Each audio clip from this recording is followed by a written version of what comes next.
Nako, eto madaming matutuwa dito sa isinusulong ni Sandro. Bakit ho, mga kababayan? Isinusulong ni Sandro Marcos ho, mga bossing, yung pagtanggal ng travel tax. Nako po. Oho, no? Madami pa naman sa mga kapwa natin Pilipino yung mahilig mag-travel-travel. Oh. Kaya lang ang pinoproblema nila kapag ka nandoon na sa terminal. Magkano? Nung dati, nandiyan ho ako sa Pilipinas. Kung di ako nagkakamali, ang binabayaran ko kapag nagta-travel, 1,650, something like that. No? 1,650. Biruin mo, kung ilan kayo, 4, 5, kayong pamilya. Kulang-kulang 10,000 na ho agad. Di ba? Tama ako, ayan, hanggang ngayon. Parehas pa din ho ba? No? Parehas pa din ho yung binabayaran na 1,650. Pag pupuntang Hong Kong, travel tax. Hindi ka naman OFW. 1,650. Pag 5 kayo na buong pamilya, kulang 10,000 na. Aba, laking bagay nun ha. Kung talagang gusto mong makapagliwaliw ha.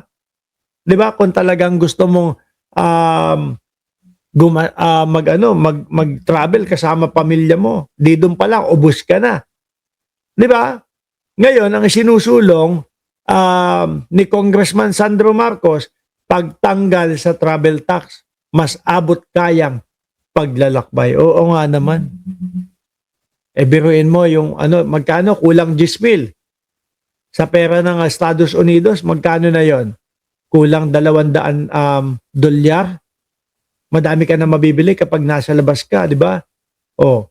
Pang ilang kain mo na din yon. Kung ikaw magta-travel ka sa mga Hong Kong, sa mga Macau, mura lang naman yung mga pagkain dyan. Ilang beses mo ng pangkain yon. Di ba? Ipinila na natin ang House Bill number 7443, the Travel Tax Abolition Act 2026, upang maibsan ang gastos sa pagbiyahe ng ating mga kababayan, alinsunod rin sa karapatang paglalakbay sa nakapaloob ng ating konstitusyon, kabilang ang alituntunin ng ASEAN. Alam nyo ho dito mga bossing, kami dito sa Cayman Islands, wala, only travel kami dito, walang tax. No? Lipad kami ng Miami, okay lang, sige, diretso. Wala nang babayarang kahit anong tax. Punta ng New York, okay lang. Punta ng Vancouver, okay lang. Walang tax. Parang kung hindi ako nagkakamali mga bossing, napuntahan ko Singapore, Estados Unidos, Hong Kong, walang mga ganyan eh. O baka yung iba, meron na ngayon. Pero parang Pilipinas lang ho eh.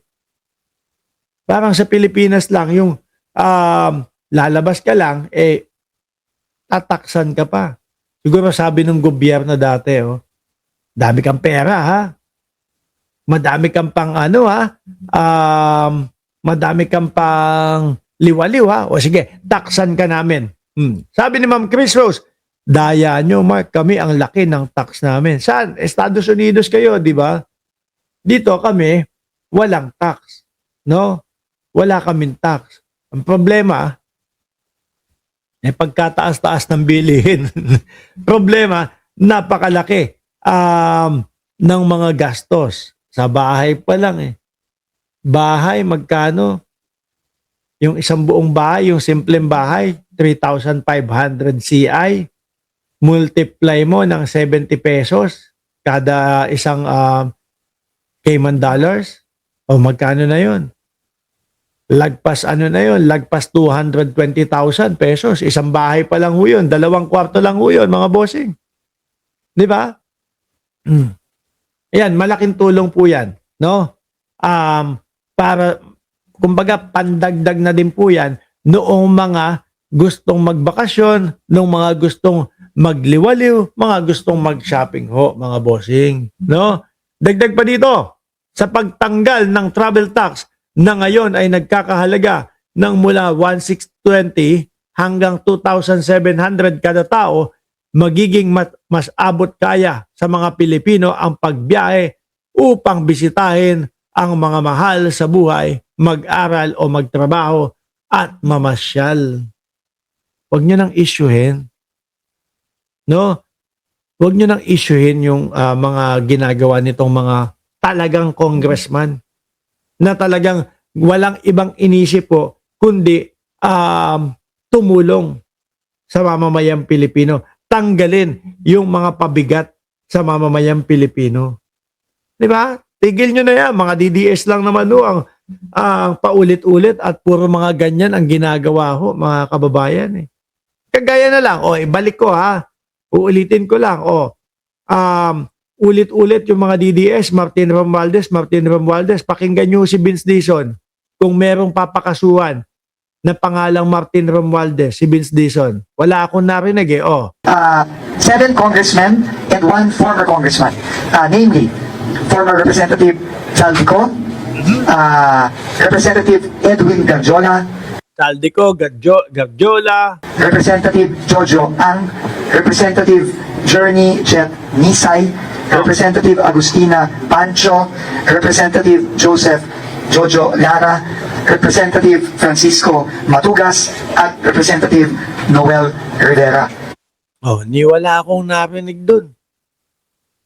No, Congressman Martin Romualdez. Sabi ni Ma'am Elena Garcia na nandyan na. Sabi sa akin doon sa kabila ni Ma'am Elena Garcia kay Boss Mike Cervera.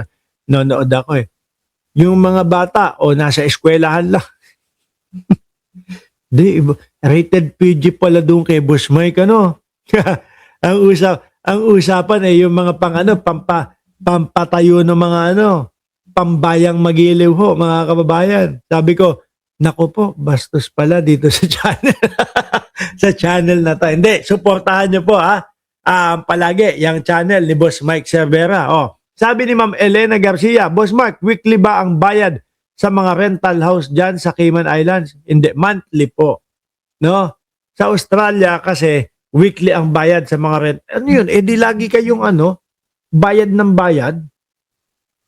No? Nakakapagod yun. Withdraw bayad. O kaya, bank transfer weekly.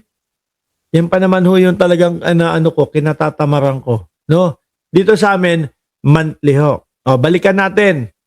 Wala kayo narinig, Walang narinig na si Martin Romualdez kasama doon. Pakinggan natin si Atty. Claire Castro. Ang pangalan, pero walang validation. Atty. Claire Castro, ano masasabi mo doon sa mga pagbibintang nila dito kay Congressman Martin Romualdez? Ito si Speaker. Hindi siya kasama doon because kinakategorize namin based on corroborative evidence.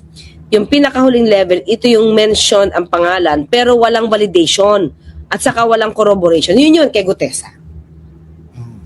Meron pa pala kay Diskaya. Andali, into ko lang yan. Oo, totoo naman, di ba?